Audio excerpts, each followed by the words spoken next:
La Tecla Muerta no se hace responsable de los comentarios compartidos por los invitados.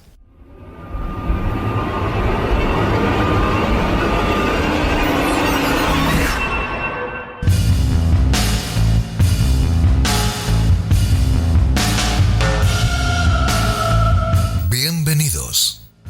Las luces están apagadas y las velas encendidas, porque comienza La Tecla Muerta. Un espacio dirigido y presentado por Jorge Sánchez.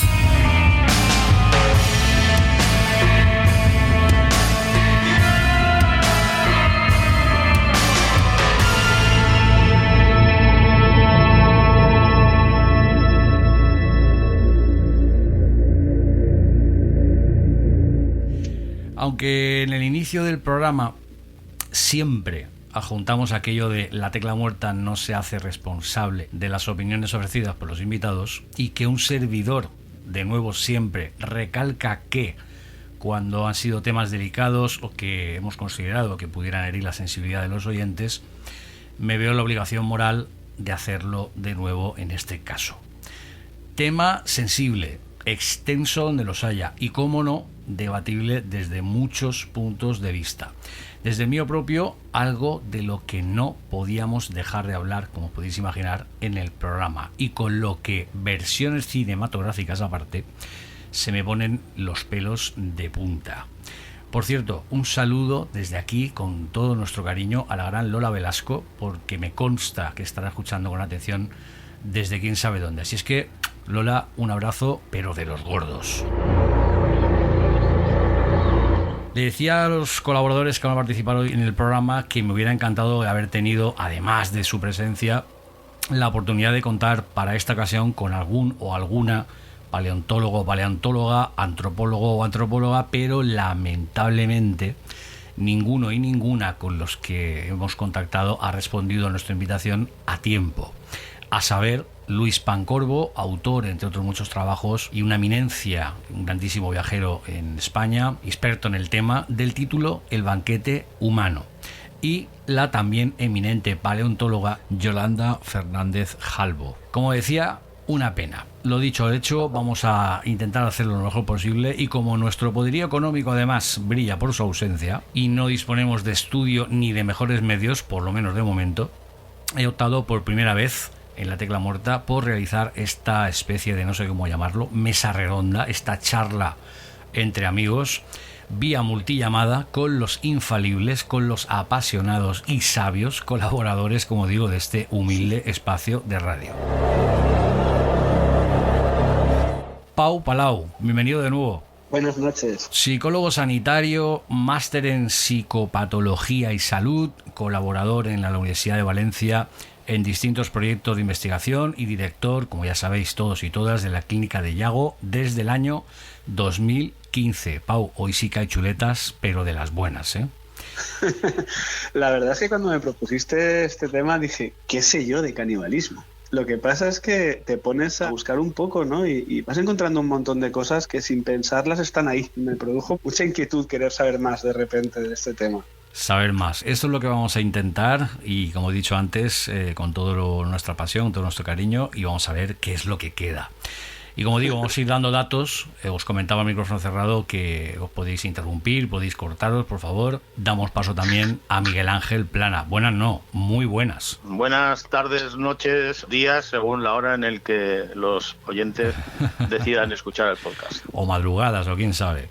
Miguel Ángel Plana, autor, la verdad, y él me lo va a permitir, que he perdido la cuenta ya de no sé cuántos libros y artículos publicados sobre el género de terror en nuestro país. Diplomado en Sociología, reconocido crítico de cine, para mí uno de los mejores, aunque luego él me riña en privado. Ha formado parte de decenas de jurados de multitud de festivales relacionados con la temática de género. Fue redactor de la sección cinematográfica de Filmomanía y Premio 2014, de lo cual me siento como amigo muy orgulloso, del Festival de Cine Fantástico y de Terror Fantastics de Castellón, por su labor en defensa del mundo del cine, que hace que nos hundamos en la butaca para pasar mucho miedo.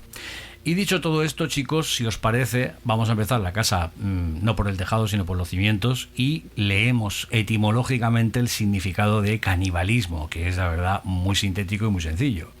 Hecho o práctica de comer el ser humano carne de su propia especie. Yo creo que más claro, agua. Y si os parece, empezamos. Os paso el testigo a continuación. Voy a leer el primer caso de canibalismo que se recoge en la historia de nuestra especie. Recogido en esta ocasión en el diario La Razón por el periodista Juan Escaliter. Y dice así, atentos porque es fascinante. En un estudio publicado en Scientific Reports, un equipo liderado por la paleoantropóloga del Museo Nacional de Historia Natural, Brianna Poviner, describe 9 marcas provocadas con un objeto cortante en el hueso de una pierna de agarrar los machos, 1,45 millones de años de antigüedad de un pariente del Homo sapiens hallado en el norte de Kenia. El análisis de los modelos en 3D que se utilizaron para la ocasión de la superficie del fósil reveló que efectivamente las marcas reflejaban sin lugar a duda el daño infligido por las herramientas de piedra de la época cortantes utilizadas para la caza. Nace así, como os decía, el caso más antiguo conocido de canibalismo en nuestra historia. Bueno, ¿qué os parece? ¿Cómo empezamos? ¿Alguien quiere comentar algo al respecto? ¿Quieres empezar tú, Miguel Ángel? ¿Quieres arrancar tú, Pau? Lo más apropiado sería que hablara el experto, porque lo mío va a ser más encaminado al ocio, aunque yo, aparte de haber estudiado sociología, empecé a estudiar también en la Facultad de Ciencias de la Educación, y al principio era un batiburrillo de asignaturas porque eran ciencias políticas, entre las que se encontraba la pedagogía, la psicología y tal, pero teníamos una que me interesaba muchísimo, que era la antropología. Y ya en aquel tiempo, quizá antes de volcarme más en el mundo de la literatura y el cine, leí un libro de un antropólogo que a mí me encanta, Caníbales y Reyes, un libro de Marvin Harris. Es un materialista cultural el que interpreta algunas conductas que para la sociedad, digamos, civilizada pueda parecer aberrante desde un punto de vista ecológico y materialista, ¿no? Y el canibalismo era una de las prácticas que este antropólogo interpretaba de una manera quizá relacionada con las condiciones ecológicas de determinadas tribus como conducta cultural para controlar el crecimiento de la población, independientemente del canibalismo ritual asociado al hecho de que se come al enemigo, una de las tribus que ha batallado, para absorber su valor y su valentía. Si todo eso lo extrapolamos a la sociedad occidental, en la religión ha mediatizado todos esos términos. La religión cristiana, la religión católica, el hecho de comer la carne, ingerir la sangre ritualmente en la comunión, en el acto de la comunión, está asociado con esas características del canibalismo. Del canibalismo, sí.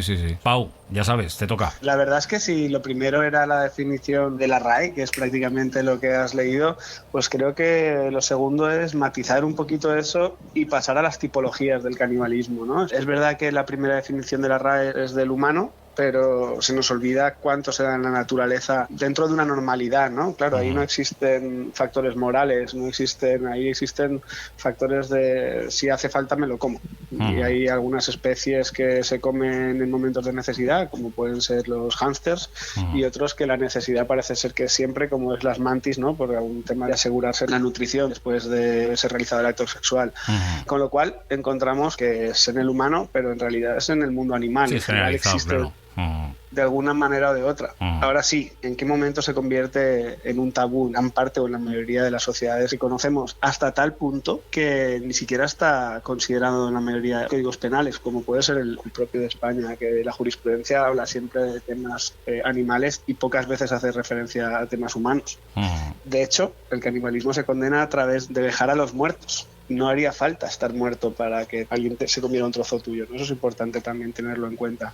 La muerte no está necesariamente asociada al canibalismo. Si pasamos de ahí, tenemos que hablar del canibalismo ritual, que había comentado Miguel Ángel, del canibalismo supervivencia o del canibalismo patológico. Esas tres partes, esas tres diferenciaciones serían en gran medida cómo se puede dar el canibalismo. El de supervivencia no lo tenemos que explicar demasiado, ¿no? Es como, venga, piedra, papel y tijera, se ha torcido la expedición. Y en el canibalismo de supervivencia me vienen muchas películas a la mente. Y para mí la más bizarra, metafóricamente hablando, hablando es un clásico de la ciencia ficción de los años 60, que es Soylent Green. Esa, cuando el como no la saque le mata. nos alcance. Sí. Esa a mí me marcó, sí, totalmente. Bueno, luego tenemos, que la tenía aquí en la chuleta, la famosa Viven, aquel famoso... Claro, Viven es la primera, ¿no? La que te viene a la mente. Bayona ha hecho La Sociedad de la Nieve, había dos películas previas, una de origen mexicano, Los Supervivientes de los Andes, de René Cardona, que explota ese filón del hecho de la publicación del libro mítico de Paulín Regués, no me acuerdo ahora cómo se llamaba el autor que recogía la historia en aquellos años, que salió en el Rindertaille y en un montón de sitios, ¿no? Y se hizo tan escandaloso y llamó tanto la atención que creo que quizás sea la obra por excelencia dentro de este tema del canibalismo por supervivencia, que independientemente de ello, hay muchas series de televisión, se han hecho bastantes películas inspiradas. Recuerdo un episodio de una en los años 70, cuando la Hammer estaba desapareciendo y quiso remontar el tirón que tuvo en el pasado para captar nuevos espectadores. A nivel cinematográfico comercial, la última película que dirigió fue la de Kung Fu y los 7 vampiros de oro, que explotaba el éxito de las películas de Bruce Lee y todas las películas de artes marciales mezclando con el terror para ver si así atraía un poco más de público, que no funcionó muy bien, aunque la película está bastante bien, pero fue bastante regular en taquilla y la Hammer acabó sucumbiendo, ¿no? Pero antes todavía le di tiempo de parir dos series de televisión, una que se llama Hammer House of Horrors y otra que se llama Hammer House of Mystery o Terror o algo así, que se llegaron a emitir en España en la televisión de la época y ha salido en DVD y tal. Y recuerdo que había un episodio de la primera de Hammer House of Horror que se llamaba El Aniversario o algo así. Entonces era un grupo de supervivientes de un accidente de aviación que habían sobrevivido en condiciones climatológicas bastante adversas, comiéndose a los muertos que habían fallecido en el accidente. Cada año hacían una celebración de que se sentían vivos y querían recuperar las sensaciones que habían tenido durante aquel episodio, y escogían a una víctima al azar a la que evidentemente cebaban y luego acababan comiéndose en un festín orgiástico en el que celebraban aquella supervivencia. Yo creo que este es el punto más conocido, ¿no? Estaréis de acuerdo que al final, bueno, pues el tema del canibalismo llevado al cine,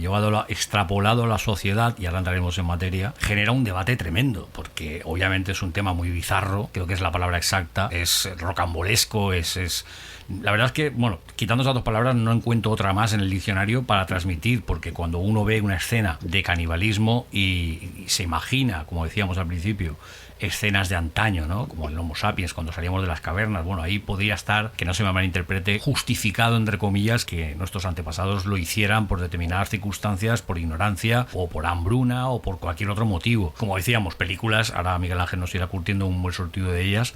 Pero fijaros, si me permitís, voy a plantearos, a vosotros y a los oyentes, esa disyuntiva social, ese punto de vista bipolar de canibalismo sí, canibalismo no, y cómo al final la sociedad, que es el tribunal supremo de las cosas de la vida, al final la sociedad juzga todo lo que está bien, lo que está mal, independientemente de poderes legislativos y de poderes que nos digan cómo hacer las cosas y cómo llevarnos bien entre todos. Nos remontamos a octubre del año nada más y nada menos 1562. Francia estaba envuelta en la guerra civil y aparece en escena un personaje que no sé si os sonará, imagino que sí, que llevaba por nombre Michel de Montaigne. Michel de Montaigne era un joven noble del séquito real de Carlos IX, que al parecer participaba en una campaña del bando católico, como decía Miguel Ángel cuando aducía esto de comer la carne y beber la sangre, contra los hugonotes, para recuperar la ciudad de Rouen. Las autoridades de la ciudad le ofrecieron un espectáculo insólito, y yo creo que es la palabra exacta, presentando a la comitiva como entretenimiento un grupo de indígenas traídos del Brasil, que los franceses denominaban la France Antarctique, la Antártida francesa.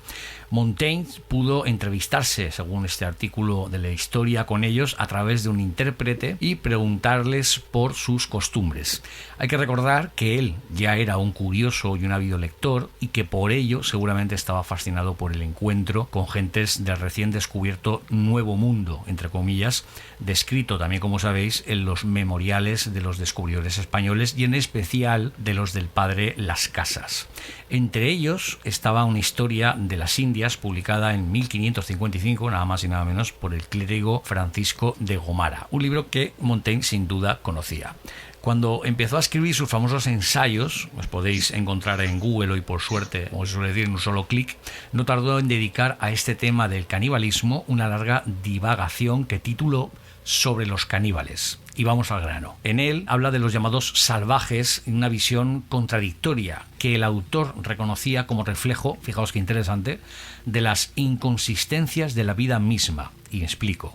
Empieza por describir las costumbres de los nativos y la inocencia del estado de su naturaleza, no contaminada por la civilización. A continuación pasa a detallar sus prácticas guerreras, como decía Miguel Ángel, y el atroz trato que daban a los prisioneros, a los que apaleaban, asaban y comían. No obstante, con las ideas humanistas del tardío Renacimiento, da por buenas las cualidades de los llamados bárbaros, comparándolos incluso con sus contemporáneos, especialmente con los franceses, poco después de haber salido de otra barbarie muy conocida, en este caso hablamos de la Edad Media. En efecto, podemos llamarlos bárbaros de acuerdo con las reglas de la razón, pero no si los comparamos con nosotros mismos, superándolos incluso desde cierta perspectiva en toda clase de barbaries. Y encima, termina por aducir, bajo el pretexto de piedad y religión. Estás escuchando La Tecla Muerta con Jorge Sánchez.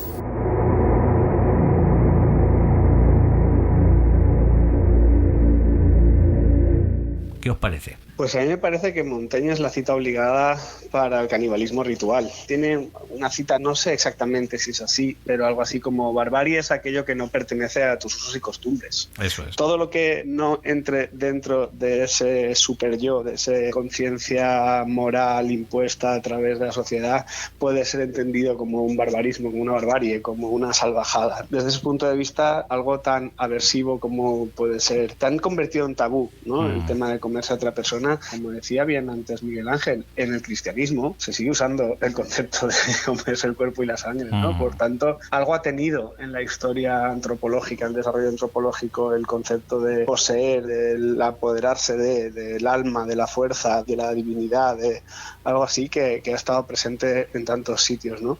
Y una vez, si somos capaces de superar ese bloqueo moral, que es un poco lo que dice Montaigne, no lo compartiré, no lo haré, pero podemos soltarnos esa idea de entenderlo simplemente como un salvajismo y nada más. Tenemos que posicionarnos ahí para poder entender por qué se hace eso o se han sacrificado niños. Hablando de sacrificios de niños y de ensayos, si continuamos con la historia a nivel literario, en el año 1729 Jonathan Swift, el creador de los viajes de Gulliver, escribió un opúsculo que se llamaba Una propuesta modesta, pero el título original es Una modesta propuesta para evitar que los hijos de personas pobres sean una carga para sus padres o el país y para hacerlos beneficiosos para el público. Es un poquitín como el Soylent Green, ¿no? De aquella época. En el ensayo sugiere que los irlandeses, especialmente los irlandeses empobrecidos, podrían aliviar los problemas económicos que tenían, pues vendiendo a sus hijos como comida a los caballeros ricos, ¿no? E incluso hasta daba algunas recetas de cómo cocinar a los niños y cosas, todo en ese plan, digamos, de coña. Hoy una historia de ese tipo, evidentemente en la sociedad que vivimos ahora de los ofendidos, Jonathan Swift, aunque fuera en plan de monólogo de salón, acabaría en la picota. Vamos, pero seguro. Además, no tenía más que echar un vistazo a redes sociales y es un tema que sí es cierto. Por eso digo, vamos a volcar aquí todo lo que cada uno piense, porque creo que es un debate muy abierto en el sentido de que, como decía, en redes sociales es un tema que provoca recelo, es un tema muy bizarro, es un tema un poco, pues eso, muy repugnante. Pues nadie querría pasar por esa experiencia, obviamente, ni ser comido, ni muchísimo menos, ni comerse a nadie por ningún contexto. Es cierto que en un caso extremo de pura supervivencia, y creo que es un tema que podemos apartar ya, porque creo que está claro de si es cuestión de vida o muerte y no hay otra alternativa, yo creo que todos y todas tendríamos que pasar por el aro. Habría quien no. Ahí hay un debate, porque para mí es muy diferente ese canibalismo de supervivencia de Viven que el canibalismo de supervivencia que estamos viendo para los ricos que se lo pueden pagar en Soylent Green o en los... Entonces hay un debate, pero sí, es fácil de entender. es fácil de entender. Hace falta comida, no hay comida, eres comida. Claro, por eso digo que otro contexto es, pero sin embargo, fíjate, y aquí también Miguel Ángel me imagino que tendrá mucho que decir. Luego, bueno, no sé si utilizar la expresión, nos deleitamos con una película, igual que nos gusta el cine gore, el cine sangrante, el cine humeante en ese sentido, para un público concreto, obviamente, no es un público generalista, no le gusta a todo el mundo ese tipo de cine, pero hay un porcentaje bastante razonable de personas que disfrutan, que gustan, que gozan con ese tipo de cine un poco más especializado, un cine un poco más, una temática más concreta. Y yo recuerdo, sin ir más lejos, en el instituto, cuando hacíamos imagen y sonido, estaba el famoso Peter Jackson haciendo estragos con Mal gusto, Tu madre sacó yo y mi perro, y este tipo de refritos de títulos conocidos de cine de terror. Y habían otras películas como Aftermath, por ejemplo, no sé si Miguel Ángel la recordará, no sé si era un cortometraje o era un film. Es un cortometraje. Es un cortometraje de Nacho Cerdá, me parece. Correcto. Yo me acuerdo que ese cortometraje, vamos, circulaba por todas partes, en cintas de Betacam, en cintas de VHS, porque era el formato que había entonces, y trataba el tema del sexo con cadáveres. Es decir, algo verdaderamente dantesco. Y sin embargo había un porcentaje bastante elevado de... En fin, hablamos de ahí de un poco de otras cosas, ¿no? De lo bizarros que llegamos a ser nosotros mismos, que yo creo que es un poco lo que tendremos que admitir, ¿no? En gran medida, que somos bizarros, nos gusta el morbo. Quien diga que no, la verdad es que está mintiendo. Habrá un porcentaje, repito, que no entre dentro de ese mercado, pero en líneas generales, con el riesgo de generalizar, sí que entra esa visión dentro del cine, dentro de la literatura, donde hay sombras, donde hay muerte, donde hay en fin, pues un montón de escenas que nos ponen, como decía, los pelos de punta, pero que sin embargo se consume. Es decir, hay una demanda de ese tipo de... Sí, claro que se consume. De todas maneras, la realidad es mucho más terrible. Todos estos conceptos que hemos manejado hasta ahora están ubicados, como muy bien habéis comentado con lo de Montaigne, en la época del paso del salvajismo de la Edad Media a los principios de la Ilustración y la civilización. Correcto. Estamos hablando de los siglos XIV, XV, XVI, XVII, que es ese gran espectro de tiempo en el que Jonathan Swift escribe eso, en el que se empiezan a apuntar las ideas del mito del buen salvaje que luego extendería Rousseau hasta la saciedad, e incluso con los primeros experimentos de ingeniería social, que tiene mucho que ver con esa réplica de Jonathan Swift, que era una especie de parodia salvaje de lo que era la ingeniería social en ese momento. La tecla muerta.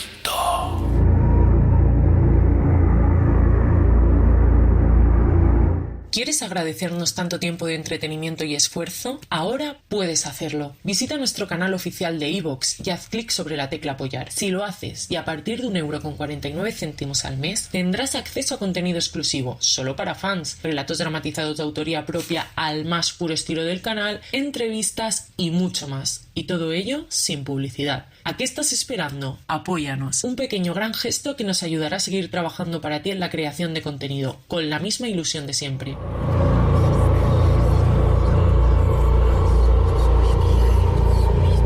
Vamos a seguir, si os parece, con el orden cronológico. Según la línea temporal, nos vamos a 1607 y hablamos de un hecho también bastante truculento que se conoció como los colonos de Jamestown. Se trata de uno de los episodios más oscuros de la historia, en este caso estadounidense, al otro lado del charco. Fundado en 1607, el asentamiento inglés de Jamestown fue el hogar de 104 colonos, de los cuales solo llegaron a sobrevivir 38 una vez pasado el invierno. Las enfermedades, la sequía y las pésimas condiciones agrícolas les obligaron, como estábamos comentando hasta hace poco, a ingerir todo tipo de cosas en un principio. La desesperación les hizo, como decía, de nuevo en un principio, a tomar la decisión de ingerir la piel, el material, el cuero de sus propias botas. Pero pronto, como podéis imaginaros todos y todas, otros prefirieron la carne humana al cuero. Según el diario del cabecilla del asentamiento, se llegó al punto de desenterrar cadáveres de compañeros que habían fallecido para poder ingerir su propia carne. Incluso hubo quienes se vieron incapaces, por eso decíamos que hay un porcentaje que aun en viviendo esa situación tan extrema no pasarían por el aro, como si recordáis también sucede en la película Viven que hemos citado. Hay un grupo que se niega en redondo a pasar por ahí y quiero recordar, Miguel Ángel me corregirá, creo que fallecen en la película por no tomar esa decisión. Y como decía, se vieron incapaces de llevar a cabo dichos actos y se conformaron con, fijaros, lamer la sangre que emanaba de las heridas de los compañeros moribundos, que no sé qué es peor. También está considerado canibalismo el ingerir sangre humana.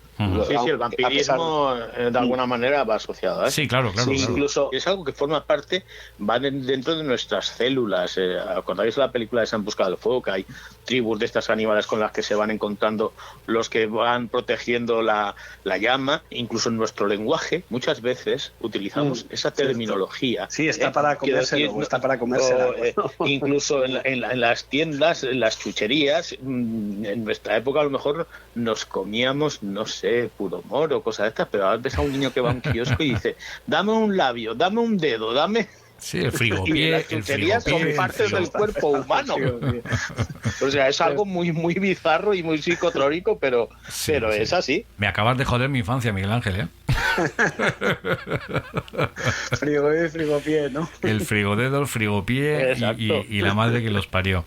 Anda, bueno, que no gastábamos chistes a cuenta del frigodedo. Desde sí. Luego, como decía Miguel Ángel, como vivimos, y nos guste o no, en la época de los ofendidos y las ofendidas, bueno, pues que se sienta ofendido, pues lo lamento mucho, pero no lo hacemos por falta de respeto, ni muchísimo menos. Como veis, intentamos también poner un sentido del humor respetuoso a un tema tan complicado.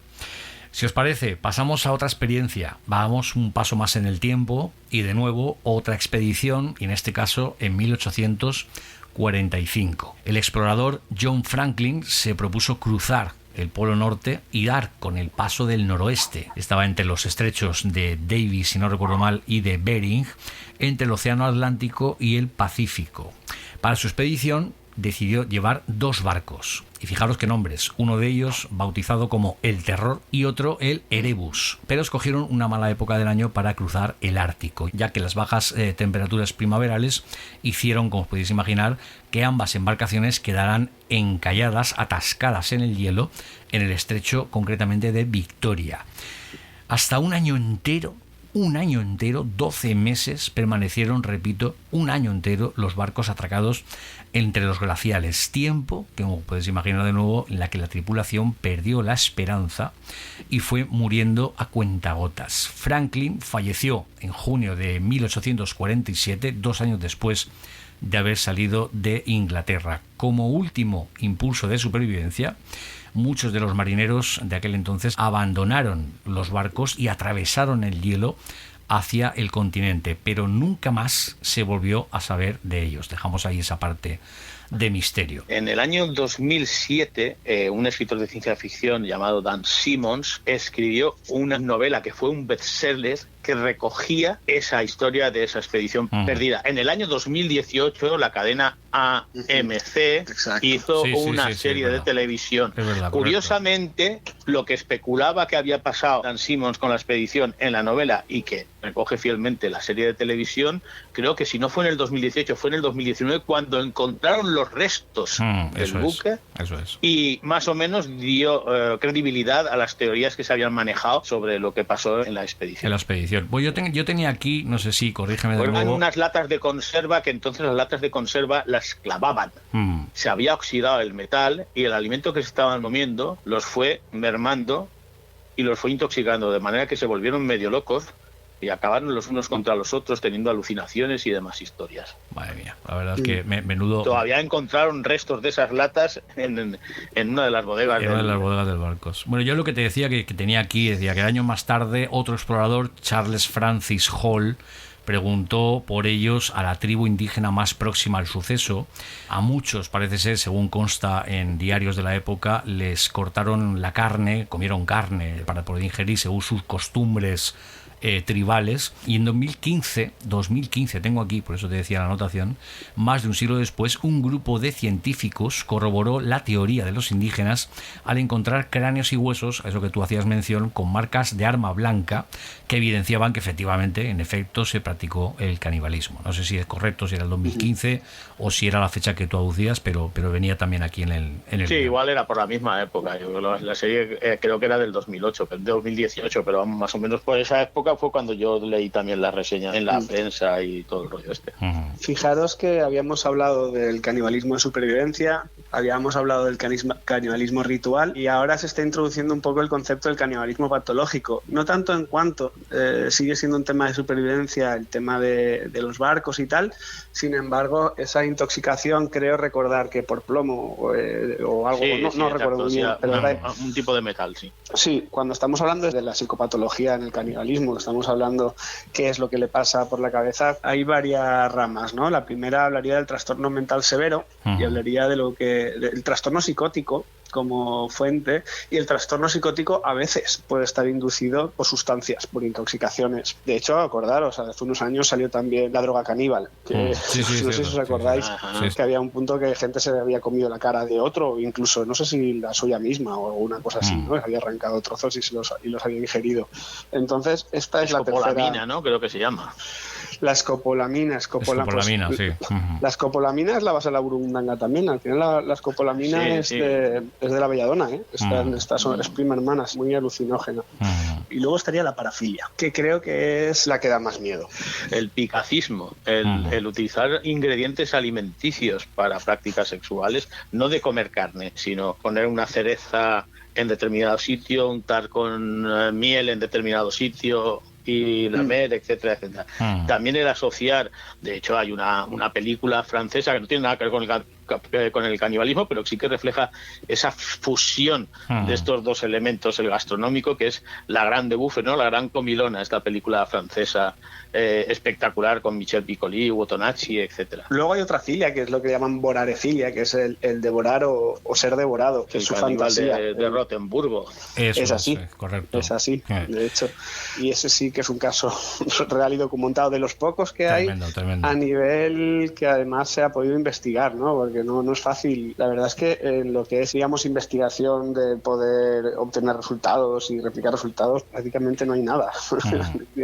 Se han hecho seguimientos de casos, pero realmente es tan excepcional esta conducta en la sociedad, en el mundo en que vivimos, que prácticamente documentar casos ha sido complicadísimo. Bastante difícil. De hecho, la película que recoge la historia del caníbal de Rotemburgo es una película alemana de Martin Weiss del año 2006, que la verdad es que estaba bastante bien.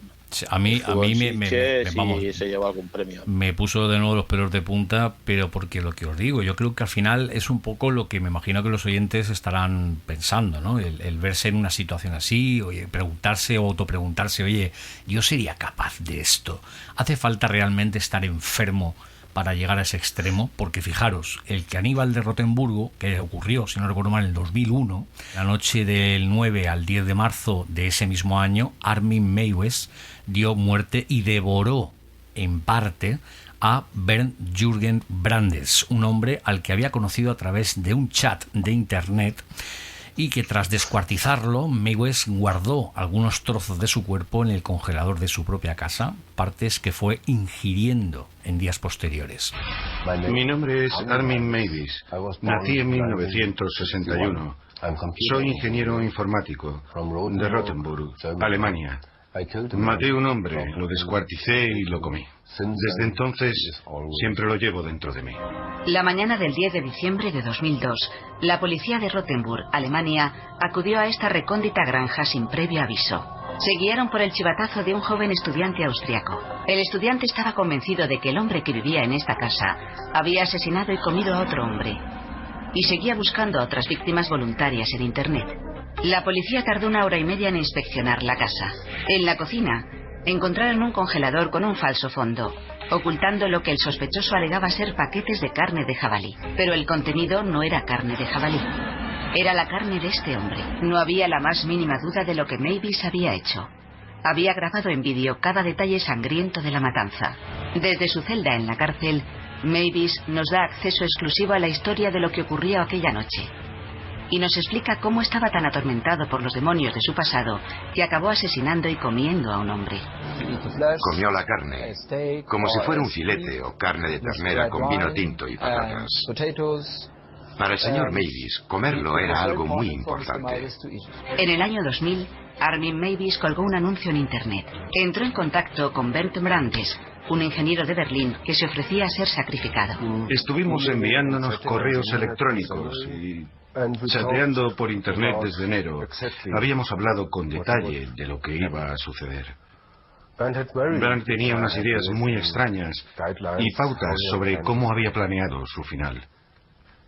Cuando bajó del tren yo estaba nervioso y excitado.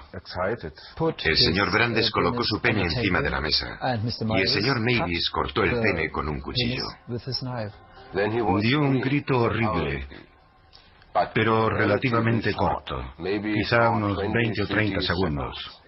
El señor Brandes dio un profundo grito y luego, como medio minuto después, todo acabó.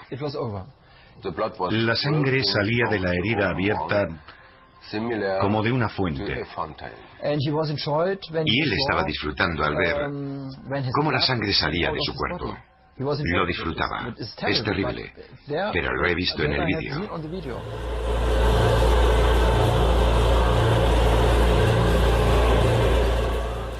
Aquí, Pau, te interesa porque, según los psiquiatras forenses, dictaminaron que padecía graves trastornos mentales, obviamente, y que actuó movido, como decía Miguel Ángel, por impulsos sexuales. La sentencia del tribunal fue, evidentemente, pues cadena perpetua.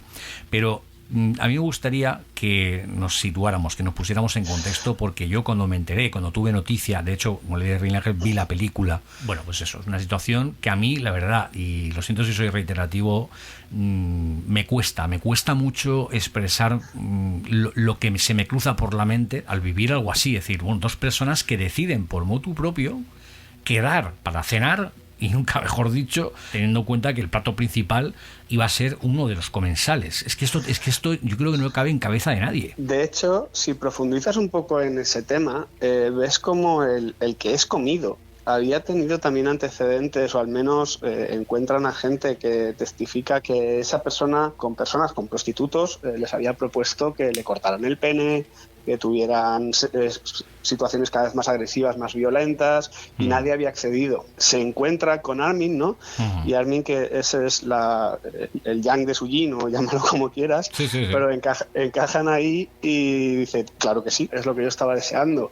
Y de hecho, la primera condena no fue tan inculpatoria, porque cuando aparece el vídeo ven como el otro le instiga. Es más, lo primero que le cortan es el pene, lo cocinan y el otro está esperando a poder comérselo, vivo, sangrando, gritando, pero esperando a poder comérselo. No sale muy bien porque se ve que se reduce mucho, porque pierde mucho líquido y se hace que una cosa y tal. Entonces siguen más allá y el otro es totalmente parte del juego, por no decir instigador, ¿eh? No es un juego muy muy particular, no es un quedamos y te como y el otro es el sujeto pasivo. Ya hay un momento en el que no sé exactamente quién está más, perdóname desde la psicología, zumbado de los dos, ¿no? esa palabra, así, no tan ligera. Perdona que te interrumpa, Pau, pero es que de verdad, es que no puedo, en este punto del tema que además estaba deseando llegar, porque genera determinados pensamientos que no forman parte de los pensamientos comunes del día a día, obviamente son pensamientos, situaciones extremas. Por lo menos no en los nuestros, ¿no? No, de luego. Del día a día. Prefiero una buena mariscada a otra cosa, pero bueno, llegados en este punto, como decía, es que no encuentro palabras, no me veo en la situación. Es cierto que a nivel sexual, pues oye, cada uno es libre dentro del respeto mutuo de que le excite una cosa o le excite otra, y ahí entraremos ya en otro tema. Hay gente que, yo recuerdo, por ejemplo, y quizás no es el mejor ejemplo, de Valerie May, autora que escribió el libro Puta y Libre, la prostitución como nunca te la han contado, una persona que decidió por decisión propia dedicarse al mundo de la prostitución. La verdad es que ha levantado ampollas por todas partes porque ha sido un tema bastante controvertido siempre. Cuenta en el libro, y doy fe de ello porque lo leí en una sola tarde. De hecho, tengo pendiente de invitarla al programa porque, bueno, da terror no aceptar también determinadas cosas, y es un tema que genera terror por muchos aspectos. Obviamente, todo nuestro respeto y todo nuestro apoyo a el respeto a la mujer, por supuesto, no vamos a entrar en esos temas tan delicados, pero había clientes que les excitaban cosas pues que eran incomprensibles, que bueno, que están ahí, que eso es una realidad, como decía Miguel Ángel, cotidiana. Es decir, no podemos leer la mente de los viandantes, ¿no?, de las personas que van por la calle, pero si pudiéramos hacerlo, yo creo que nos estremeceríamos en un momento determinado por lo que pasa por el cerebro de nuestros semejantes, ¿no? Pero en el caso de Rotemburgo, repito, 2 personas que por decisión propia quedan en casa, uno decide ser mutilado e ingerir, como tú decías, ser miembro del festín, de comer también mi propia carne. Perdona, que iba a hacer una introducción respecto a lo de los asesinos caníbales famosos. El más mediático que ha existido, independientemente de las series de ficción que se hayan hecho sobre estos personajes, que es el japonés Issei Sagawa. Sí, es cierto. En los años 80 consigue ligar con una holandesa cuando estaba estudiando literatura en París, donde, por cierto, ya había ido reciclado porque había intentado violar a alguien en su propio país de origen y la víctima al final no denunció y se libró de la cárcel y demás historias. Y se comió a esta muchacha, la invita una noche a cenar y se la come. Luego va a repartir los pedazos por ahí, evidentemente lo declaran loco perdido, lo meten en un hospital psiquiátrico, cuando pasa el tiempo lo sueltan y el tío sigue haciéndose multitudinariamente millonario, haciendo series de televisión que recrean su terrible acto y escribiendo libros y dando conferencias y charlas y cosas esas. La fascinación que ese tipo, a pesar de que anatómicamente sea una mierdecilla, hablando en plata, la fascinación que ha ejercido sobre cantidad de gente en todas partes a través de su brutal asesinato es impensable, es increíble. Yo creo que eso refleja más el miedo a ese tabú y al mismo tiempo la fascinación por el canibalismo. Claro, por eso decía, por decirlo de alguna manera. Por eso decía Miguel Ángel que es un tema que genera una bipolaridad tremenda. Es decir, pues sí, todo el mundo rechaza y todo el mundo condena ese tipo de actos, pero ahí está el tema y siguen habiendo personas que caen en ese tipo de situaciones, en fin, nos gusta el morbo, buscamos el morbo, nos deleitamos con él, cada uno en su privacidad, con todos mis respetos, que hace con su vida lo que quiere, siempre que haya respeto hacia su entorno, pero esto es una realidad, por eso también quería tocarlo en el programa, porque me parece una cosa... Desde la psicología hasta parecería salirse un poco de la doble separación, ¿no?, entre que haya un trastorno mental severo detrás, que podría ser psicótico, o podría ser un trastorno antisocial o de personalidad mixta, que al final pues es gente que puede estar buscando como dar un escarmiento o suplir sentimientos de inferioridad, pero cuando ves con profundidad cómo ha sido la infancia precisamente de este chaval, con un padre ausente que directamente me suena que les abandonó, y una madre hiper mega controladora y también con sus propios problemas psicológicos, ¿no? Empiezas a buscar un poco el trasfondo, y dentro de los casos investigados te diría que no hay documentación de gente que lo haga porque sí, siempre hay un trasfondo que puede explicar muchas cosas. Hay unos antecedentes, ¿no?, que parece que justifican, entre comillas, ese comportamiento. Sí, que al menos quizá no es, tú lo ves como una persona normal en la adaptación al trabajo, a la vida que lleva, a la cosa como si no estuviera pasando nada, pero lleva precisamente de esas grandes heridas psicológicas, quizá desde la infancia, ¿no?, que además, al ser un tabú, nunca se gestionan.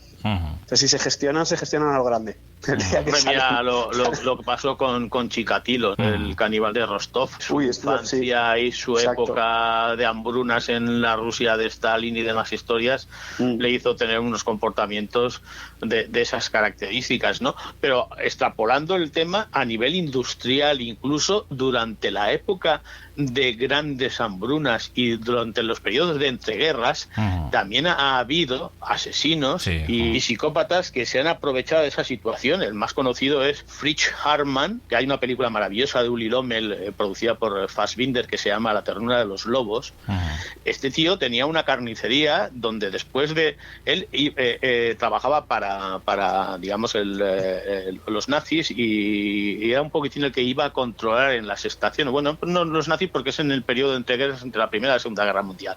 Como había muchos chavales jóvenes que se iban de los pueblos, iban a las grandes ciudades a buscarse la vida, él él trabajaba un poquitín como de soplón de la policía y iba en las estaciones vigilando la llegada de este tipo de personas que en un momento determinado pues, podrían dar algún tipo de problema o ser algún tipo de problema, ¿no? Acrecentar todavía más la sensación de pobreza que había en los barrios después de los resultados de la Primera Guerra Mundial tan devastadores para Alemania, que propiciaron al mismo tiempo el surgimiento del nazismo, ¿no? Y él, como tenía tendencias homosexuales, engañaba a estos chavales y se los llevaba a casa para mantener relaciones sexuales con ellos y después los mataba.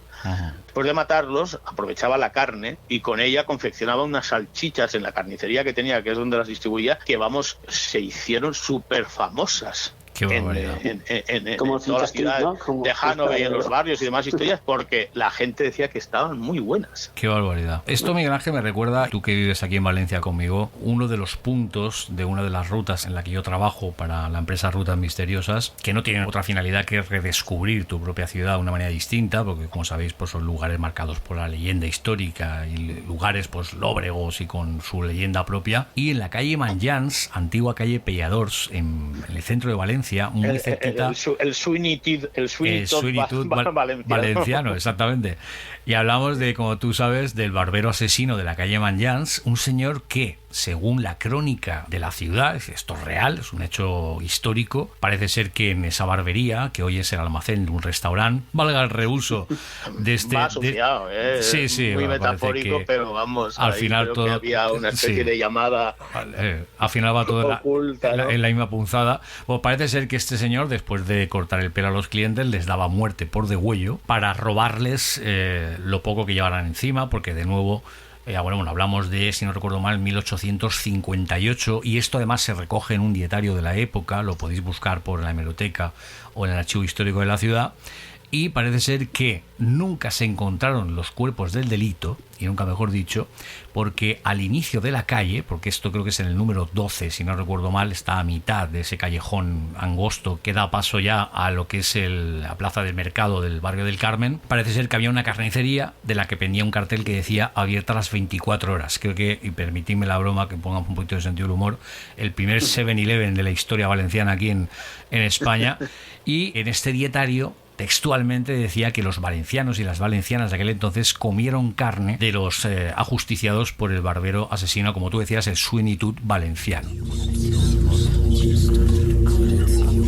Estás escuchando La Tecla Muerta con Jorge Sánchez.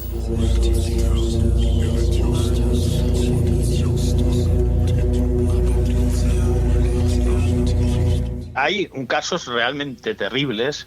Hay uno muy conocido también, el del ogro de New York. Aparte de que hizo bastantes barbaridades, también hay película, evidentemente, porque de casi todo lo que creamos hay película. A alguien se le ha ocurrido.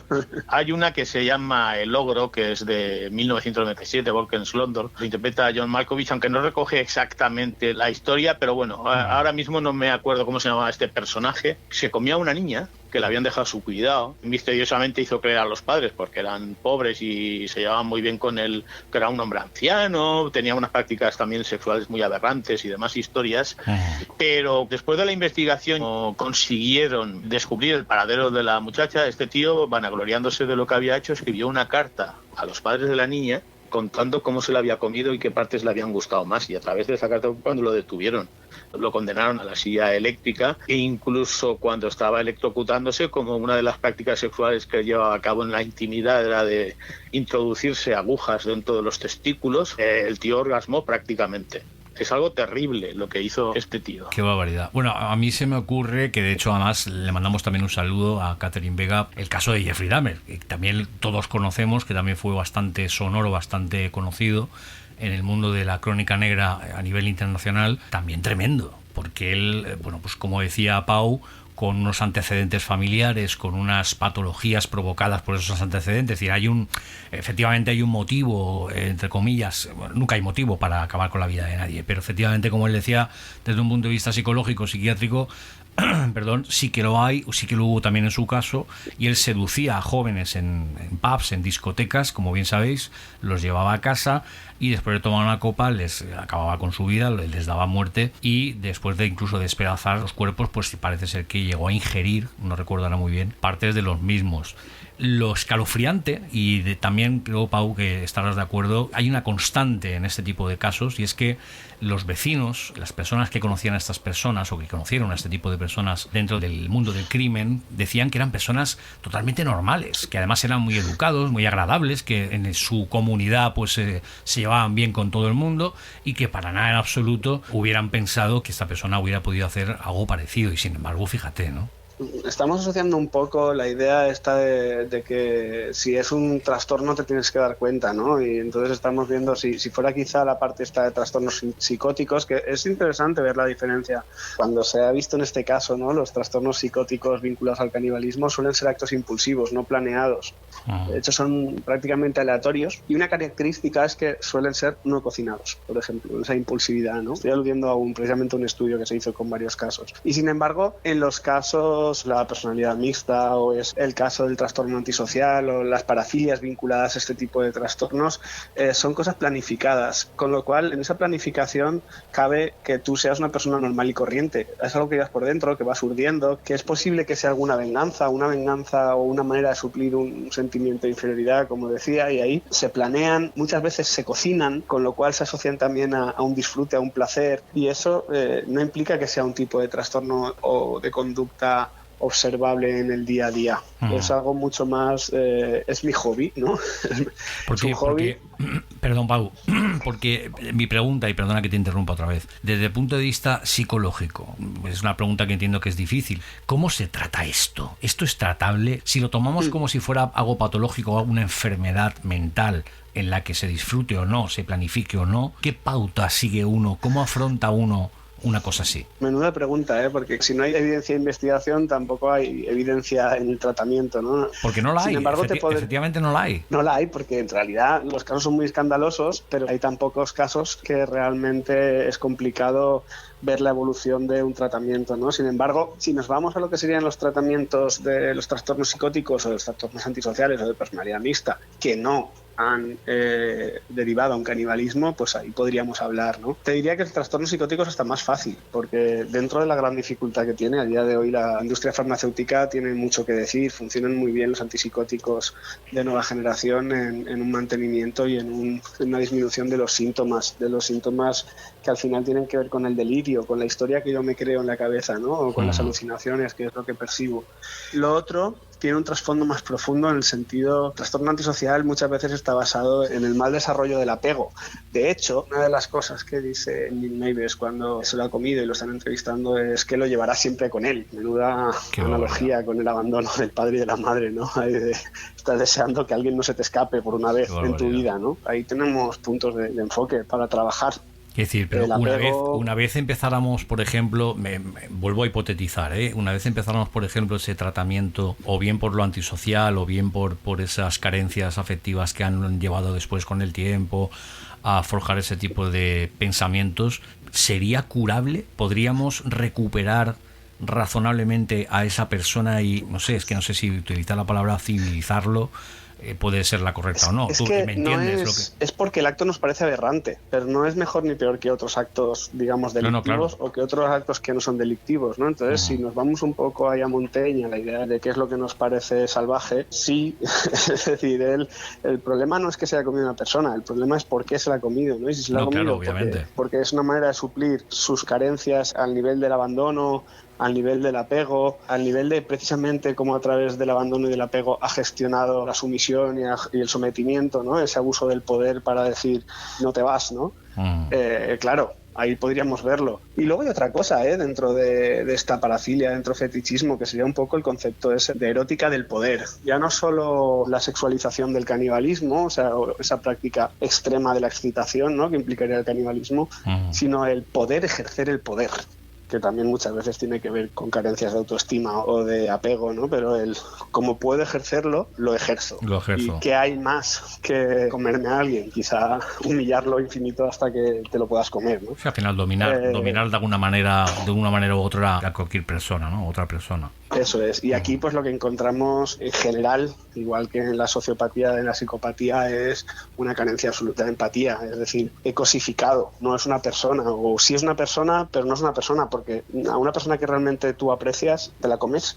Pero fíjate, sí, pero fíjate, Pau, algunos sí. Pero fíjate, estoy de acuerdo, ¿no? Pero fíjate que aún así, y conozco otros casos en la literatura y también en el cine, como decía Miguel Ángel, en los que se han dado situaciones en las que, llegado ese punto extremo ya de, bueno, ya no hay vuelta atrás, no he acabado todavía con la vida de la persona, pero bueno, ya la he maltratado, ya la he golpeado, ya he abusado de ella psicológica y físicamente, voy a dar el gran paso que es acabar con su vida.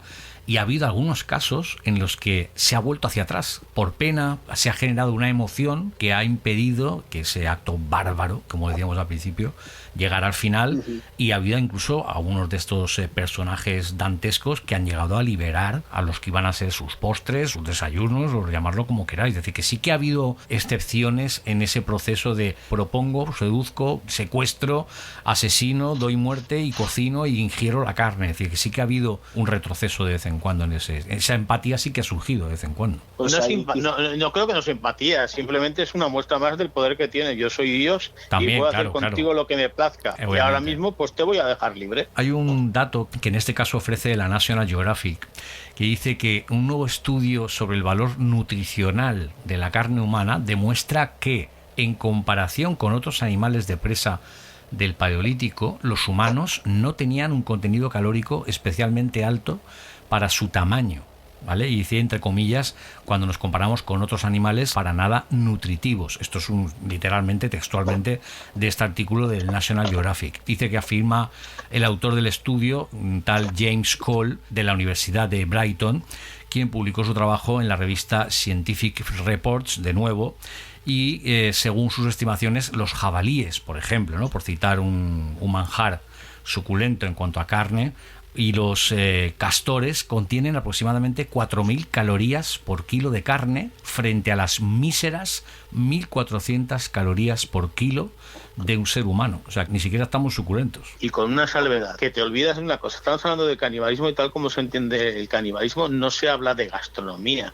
Es decir, te comes la carne cruda. A nivel biológico, todo lo que tú vas a ingerir de un cuerpo humano si te lo comes es súper peligroso y pernicioso para tu propia salud. Para la salud. Quiero decir, puedes contraer multitud de enfermedades contagiosas. Sin embargo, con la carne de un animal o cualquier cosa de estas que la preparas, aunque se hayan dado casos como lo de las cabras locas, etcétera, etcétera, etcétera. Y además hubo un caso curioso, creo, no sé si fue en Papúa o en la isla de Pascua, no sé, fue una tribu que empezaron todos a desarrollar una enfermedad extraña que acabó matándolos a la mayoría, hasta que se descubrió que era por el canibalismo ritual que llevaban a cabo, en el que se comían el cerebro de los muertos. No se los comían vivos, sino cuando se morían se comían para asumir, digamos, la pertenencia al clan o familiar o lo que fuera. Sí, sí. Y evidentemente, a través de la ingesta de esos cerebros, lo que pasó es que uno de los cerebros, por las relaciones endogámicas entre ellos o lo que fuera, pues tenía el síndrome de Creutzfeldt, no sé qué, como el de lo de las cabras locas, lo de la vaca. Entonces fue transmitiendo la enfermedad a todo el clan, ¿no? Claro, ahí tenemos precisamente el ejemplo de la patología espongiforme de las vacas locas, que fue al final por comer vacas. O sea, eso era precisamente era por comer vacas. De alguna manera, ahí seguiríamos las doctrinas del materialismo cultural de Marvin Harris. O sea, es decir, igual que los hindúes tienen prohibido comer las vacas y son animales sagrados porque la vaca aprovechan un montón de cosas para su propia supervivencia, el tabú del canibalismo entre la sociedad occidental y la occidental tiene unas raíces, digamos, médicas o biológicas, aparte de religiosas, más biológicas y naturales. No se prohibió también hace un tiempo lo de la sangre encebollada, que nos gustaba a todos mucho. Sí, sí, es cierto. Y un montón de historias, porque la ingesta de cuerpos, tanto animales como eso, también pueden provocar enfermedades si no están bien tratadas. Claro, lo decía, porque cuando estamos hablando de canibalismo tenemos que partir del punto que, salvo Aníbal Lecter, que es el que hace recetas de cocina, el resto, cuando se jala a alguien, se lo jala tal cual. Sí. O sea que, y ahí el riesgo que tienes es tremendo. Es lo mismo que practicar el sexo sin preservativo en la época del SIDA, ¿no? O sea que ahí te arriesgabas a coger de todo. Entonces yo creo que es uno de los grandes bloqueos para que el canibalismo, independientemente de que esté sancionado religiosamente o socialmente, obviamente no está extendido en la población humana y en la civilización, pero básicamente porque yo creo que tenemos unas raíces ahí que nos anclan a lo real a nivel de protección, ¿no? Porque evidentemente, llegado el caso, por supervivencia, pues la gente es capaz de hacer esas cosas, ¿no? Bueno, hemos tocado la ingesta de carne humana por el mero hecho de no morir. Desde el punto de vista antropológico, paleontológico, es cierto que las culturas tribales de nuestra historia, por cultura, por costumbrismo, por lo que sea, o por esa misma supervivencia, sí lo practicaron en su día, o lo han practicado, lo siguen practicando. Se supone que aún quedan algunas. Sí, eso iba a comentar porque no recuerdo ahora mismo. En Sierra Leona, en India, en Perú y en Nueva Guinea. Y de hecho en Sierra Leona vino a España un ciudadano que pedía asilo político, costó que le dieran el asilo, porque claro, lo que él alegaba es que le querían introducir en un culto que comía carne y él se negaba, y era, es que eso no está en el Código Penal, ¿cómo te vamos a aceptar el asilo por eso, no? Era muy curioso. Estás escuchando La Tecla Muerta con Jorge Sánchez.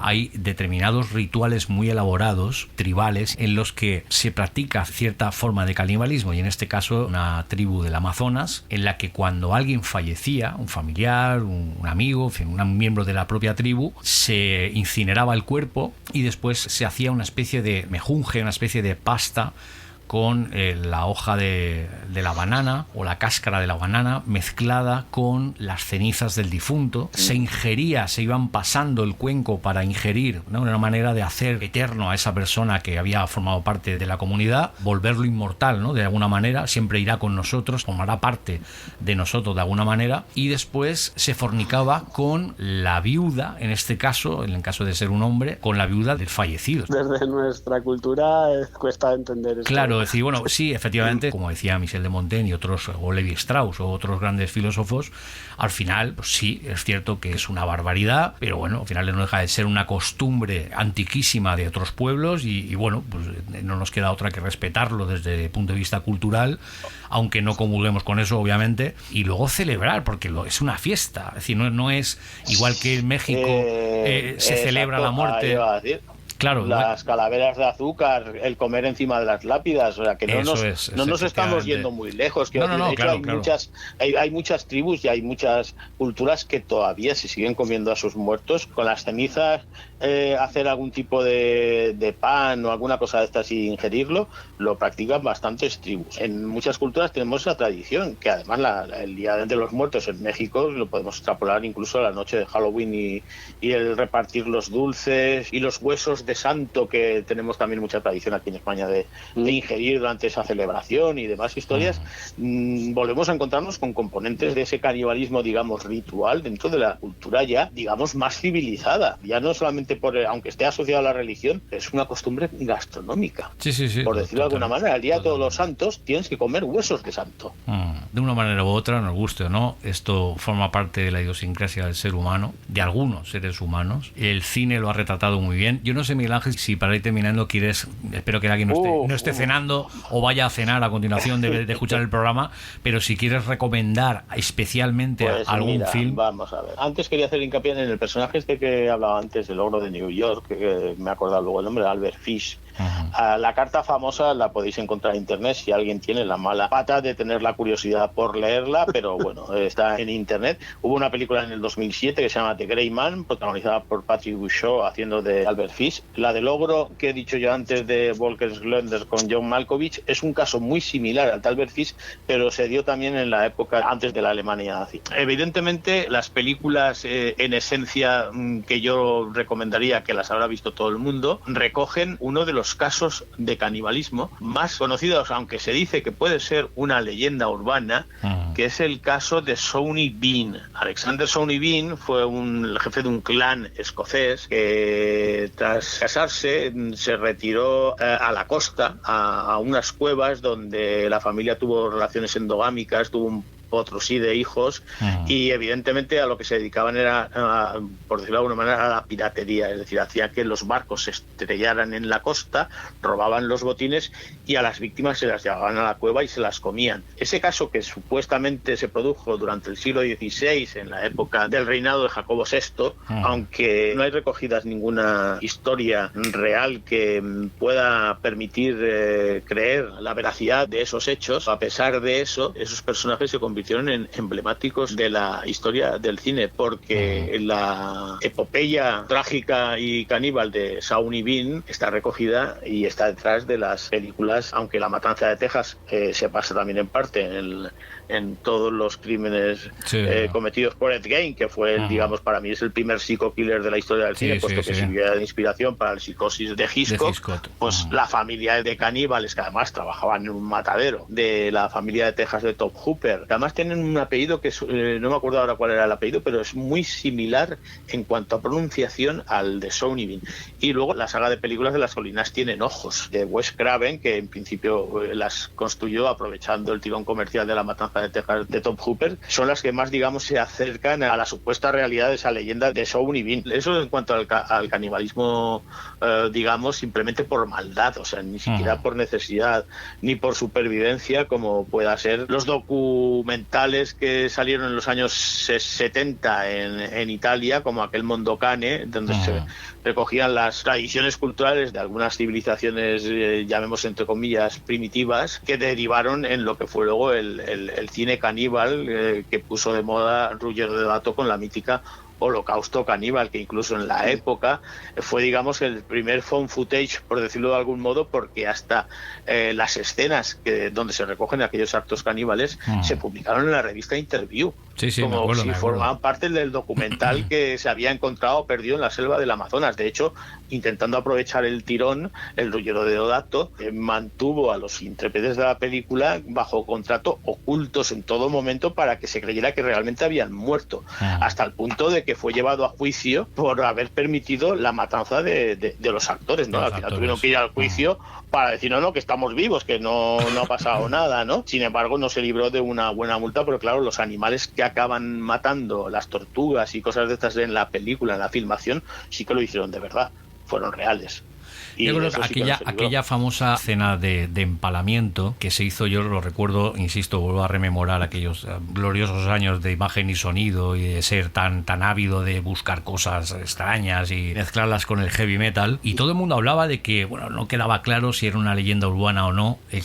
Aquella famosa escena se decía que fue real, que fue cierta, que efectivamente aquellas cintas se encontraron después de la expedición, que aquello era una especie de snuff movie que se había comercializado. A mí me pareció una barbaridad el hecho de que alguien planteara que eso pudiera llegar a ser cierto. No el hecho en sí, sino el hecho de que alguien permita que eso se comercializara en el mundo del cine, ¿no? Pero no sé si... No había internet para contrastar, claro, ¿no? Era todo un poco como te iba llegando. Obviamente. Sí. Yo recuerdo una, Miguel Ángel, y vamos terminando, que a mí me gustó mucho, que llevaba por título Ravenous. No sé si te acuerdas de esa película. Sí, contaba un poquitín, se basaba en las leyendas urbanas de los nativos americanos, de los Wendigos, eso es. Eran, bueno, pues nativos americanos que, como decíamos, hemos contado a lo largo del programa, que, bueno, pues daban muerte a otro semejante, ingerían su carne, y lo que trasladaba la película, que era terrorífico. Además, a mí me pareció que estaba muy bien ambientada. La verdad es que la película se deja ver muy bien. Está muy bien hecha. Tiene un reparto, la verdad es que bastante aceptable. En la época colonial, la época de las diligencias, pues un grupo de soldados americanos quedan aislados en una cueva, ya sabemos lo que sucede, se quedan sin alimento, tienen que pasar el invierno y acaban, pues eso, comienzan de hecho, como hemos dicho, ingiriendo la piel de las botas, los cinturones, se comen a los caballos, se comen las provisiones, se lo comen absolutamente todo y recurren al canibalismo. Y uno de los protagonistas, que no recuerdo el nombre, Miguel Ángel me ayudará, que fue el que protagonizó después, si no recuerdo mal, la segunda parte de 28 días después. Pero antes había hecho muy famoso por la película, era Robert Carlyle, fue con la de Transpotting, exactamente, también es Full Monty, aparecía Full Monty. Ewan McGregor. Eso es.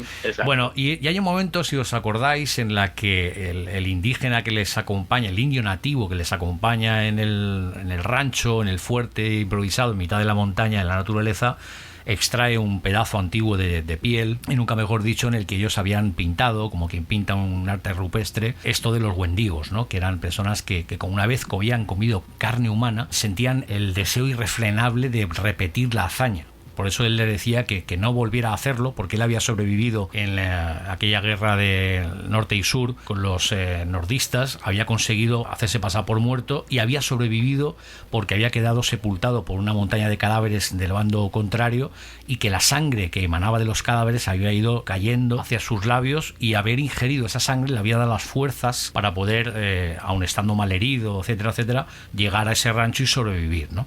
Bueno, yo creo que es una película que vale la pena echarle un vistazo, porque, bueno, lejos de imágenes que pueden herir sensibilidades, está muy bien rodada, tiene una banda sonora, la verdad es que bastante inquietante. La tengo ahí en la cabeza. No sé si te acuerdas, Miguel Ángel, aquel din din din din din din din din din. Sí, además la banda sonora era de Michael Nyman. Es una cosa un poco extraña, mezcla, quiero recordar, un banjo con una especie de música electrónica, es una cosa bastante extraña, pero que le va que ni al pelo, y también, nunca mejor dicho, con la película. Y si te pone el Wild Western, hay una película un poco más reciente, que creo que es del 2015, que se llama Bone Tomahawk, que es un cruce entre las películas del oeste y Las colinas tienen ojos. Y en este caso los caníbales son una tribu de indios que tienen una cueva donde están aprovisionados de mercancía, y se topa con ello pues haciendo una búsqueda de unos perdidos. El sheriff que interpreta Carl Russell, es una película también buenísima, bastante entretenida en ese sentido. Y ahora mismo, no sé si fue el año pasado, también se estrenó una película que toca el tema del canibalismo, que es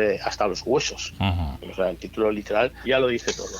Me he acordado de, bueno, aparte de que la verdad es que quien haya visto Soylent Green la tiene que ver, aunque eso creo que corresponde a mi época friki de los años 70 y la ciencia ficción, pero claro, yo la vi sin saber de qué iba, y entonces me sorprendió mucho lo que ya hemos desvelado, ¿no? Pero bueno, me he acordado de una película, me acuerdo mientras hablabais ahora, que fui al cine a ver, y es la única vez que he estado solo con la persona que iba a ver el cine en toda la sala, porque se ve que ya corrió la voz de que era una película un tanto desagradable, que es Raw, crudo, que es una película de festivales. La francesa, sí, la película francesa, que también tuvo una especie de remake americano hace poco o algo así. Aún hay otra mexicana que también tuvo un remake americano o algo así, que se llama Somos lo que somos, que también toca ese tema. Me acuerdo de esa película. Pau, no sé si quieres, para ir terminando, aducir alguna cosa más. No, nada, sí, más que hemos estado divagando hoy. No te preocupes, más que hemos estado divagando. Me iré a cenar comida de nevera normal, comprada en el Cenaremos suave hoy. Bueno, antes de despediros, volver a matizar, aunque lo haré en la reflexión final del programa, para que quede bastante, como dicen aquí, clarinete, que lo que hemos expuesto aquí se ha hecho con el máximo de los respetos. Insisto, si hay alguien que se sienta ofendido o ofendida, pues lo lamentamos, no era nuestra intención. El título del programa es el que es, canibalismo, con lo cual ya advertiré también en la publicación de iVoox, en la sinopsis del programa, que es un programa que puede herir la sensibilidad de los oyentes. A partir de ahí, cada uno pues que tome su decisión de escuchar o no escuchar este programa. Espero que sí, porque creo que aunque es bizarro, es algo que interesa. Siempre es sana la información, y bueno, pues no, lo dejamos un poquito ahí. Es cierto que podíamos habernos extendido muchísimo más, que podíamos haberlo desmenuzado muchísimo más. Luego nos quedamos aquí charlando off the record siempre un ratito, y es cuando salen aquellos comentarios de es que me hubiera gustado decir esto, es que podíamos haber tocado por aquí, es que podíamos habernos ido por aquel otro derrotero, evidentemente, pero tampoco queremos hacerlo demasiado extenso. Así es que nada, lo dicho, bueno, pues me alegro mucho de que hayáis podido estar aquí esta noche a la charla con nosotros, para hablar de un tema tan delicado, tan fascinante, entre comillas también, que es el canibalismo.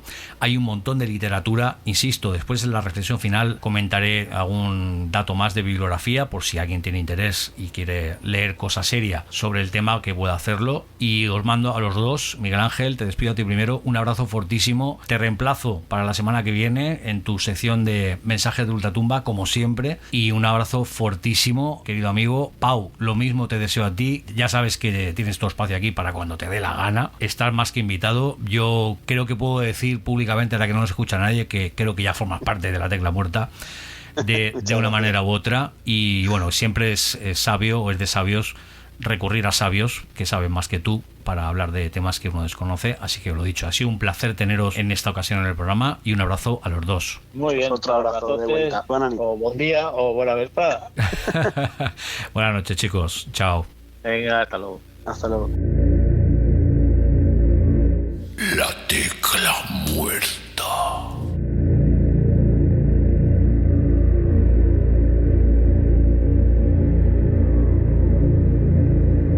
Y antes de cerrar el programa con la reflexión a la que estáis acostumbrados, vamos a dar paso a la sección de Pilar Alda, Tinta Roja, que como sabéis suena así. Who's afraid of the big bad wolf? Big bad wolf, big bad wolf. Who's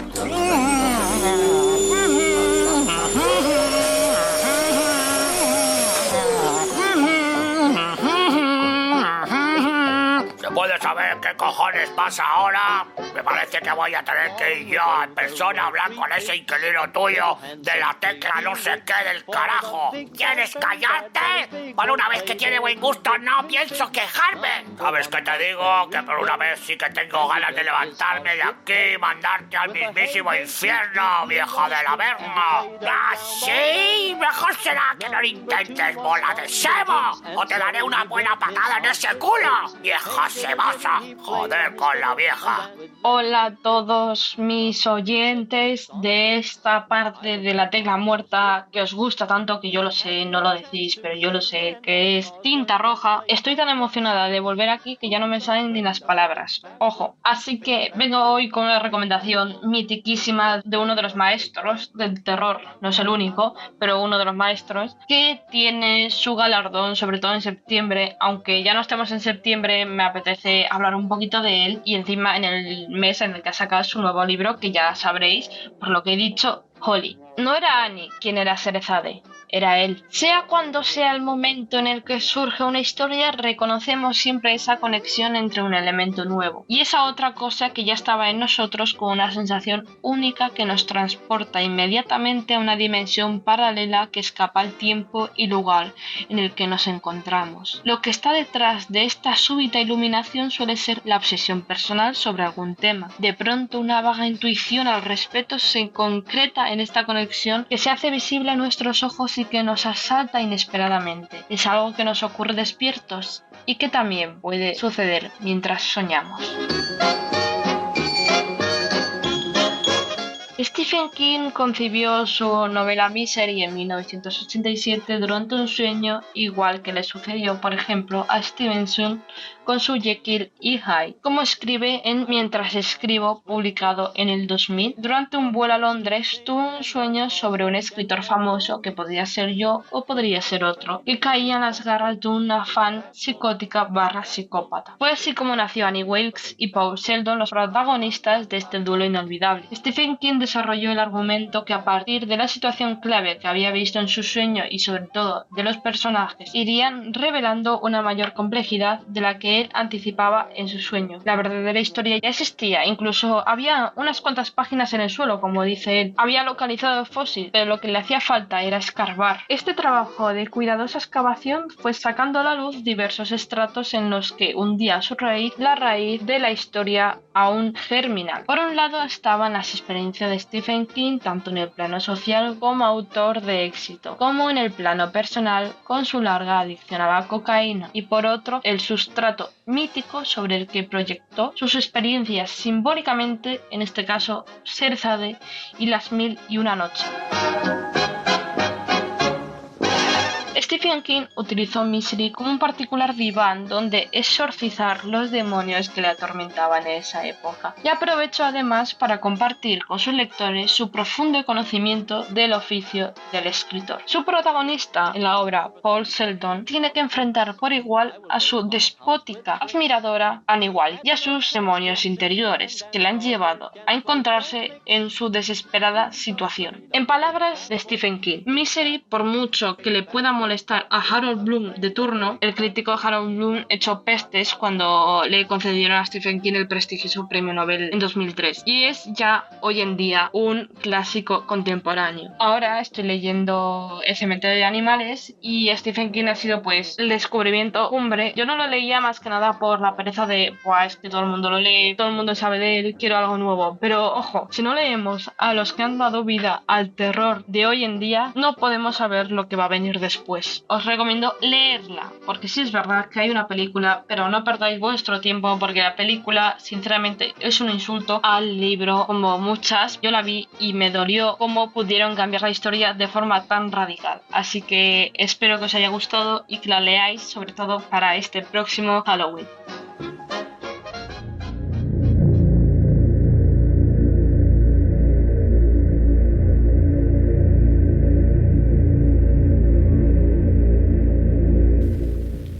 La vida y los elementos, la cueva, el frío, los enemigos naturales y, cómo no, rivales territoriales.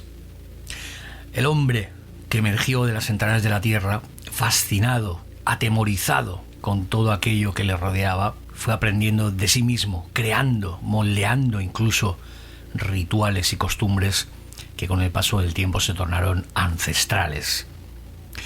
El miedo a la muerte, a perecer sin alimento, conceptos neolíticos, antropología, paleontología, psiquiatría, psicología, pero también el hambre de morbo y de sexo bizarro. Ingerir el alma, como decían antaño del enemigo, resultaba crucial para algunos. Hacerse con el poder, con la fortaleza vital, física, pero también psíquica, de quienes amenazaban otros pueblos, hacía de esos guerreros máquinas invencibles, seres casi sobrenaturales, convencidos de que aquello iba a garantizar el éxito a buen seguro de futuros enfrentamientos. Escenas y episodios ya en época contemporánea que ponen los pelos de punta. Como han comentado los invitados, viven la llamada tragedia de los Andes. Quizá pudiera ser la referencia cinematográfica e histórica que la opinión pública tiene para sí misma como la más conocida. 13 de octubre de 1972, una de las tragedias, como decíamos, más recordadas de aquella época, tras el accidente del avión Fairchild Healer 227 de la Fuerza Aérea Uruguaya. Un puñado de valientes, porque como digo siempre, no es lo mismo contarlo que vivirlo, mirando los ojos cara a cara de la muerte, tomaron una decisión que no solo salvaría sus vidas, sino que, paradójicamente, y permitidme la comparación, como aducía el caníbal de Rotemburgo, les acompañaría para siempre. Tal vez Montaigne tenía razón y tildamos de bárbaro todo aquello que no entra en nuestros cánones establecidos de civilización, de cultura, pero creo que ha quedado bastante claro que eso es una cosa, la cultura, el folclore, aunque sea incomprendido por el viejo mundo de Occidente, y otra muy distinta, cruzar esa línea roja, esa frontera desconocida que hiela la sangre de quien se atreve a asomarse siquiera. Mentes enfermas, patologías de todo tipo, historias de abandono, infancias turbulentas que forjaron en un momento dado a seres que todavía, a día de hoy, siguen fascinando a la rama de la ciencia que estudia el comportamiento humano. Y como lo prometido es deuda, haceros algunas recomendaciones por si queréis seguir tirando de ese hilo que os hemos dejado muy humildemente en vuestra puerta. El banquete humano, de editorial Siglo XXI, del gran Luis Pancorbo. Uno, como decía al inicio del programa, de los invitados que nos hubiera acompañado en esta ocasión, y uno también de los mejores ensayos publicados sobre esto que, a buen seguro de nuevo, nos ha dejado con la mirada perdida, tratando de comprender lo incomprensible. Historia natural del canibalismo, de Manuel Moros Peña, editorial Nautilus. Y cómo no, el canibalismo, hambre, deleite o misticismo, colección Cuadernos de Atapuerca, origen, de la gran y respetadísima Yolanda Fernández Jalbo. Y poco más que añadir. Lo hemos hecho lo mejor que hemos podido, que no sabido, porque como ya sabéis, valga la redundancia, el tema como siempre da para mucho más. Y la documentación, en este caso, que un servidor había recogido desde la semana pasada, era bastante amplia. Lo único que me queda de deciros es gracias de nuevo por estar ahí. Espero de corazón que hayamos podido aportar algo de vida entre tanta muerte, compartir con vosotros y vosotras que estamos a una sola persona de alcanzar los 2000 suscriptores en el canal. Y que de nuevo, que no quiero ser reiterativo en ese sentido, que esto se ha hecho con todo el respeto del mundo, y lo digo a sabiendas de que hay otros muchísimos países que escuchan el programa, como le sucede a otros muchos compañeros y compañeras en esta plataforma de iVoox, siendo Estados Unidos, México y algunas otras localizaciones de Latinoamérica nuestros principales seguidores después de nuestro propio país, aquí en España, y que desde aquí a todos ellos un abrazo fortísimo, fraternal, desde el otro lado del charco, precisamente porque manejamos diferencias, y eso es lo que yo creo que al final nos enriquece a todos, ser diferentes, conocerlos los unos a los otros, aceptar esos folclores, esas costumbres diferentes que al final también, nos gusten o no, definen la idiosincrasia, la manera tan enriquecedora de conformar este gran planeta que se llama Tierra. Mi máximo respeto a la cultura de todos y a la cultura de todas. Hasta la semana que viene. Abrazos y besos. Chao.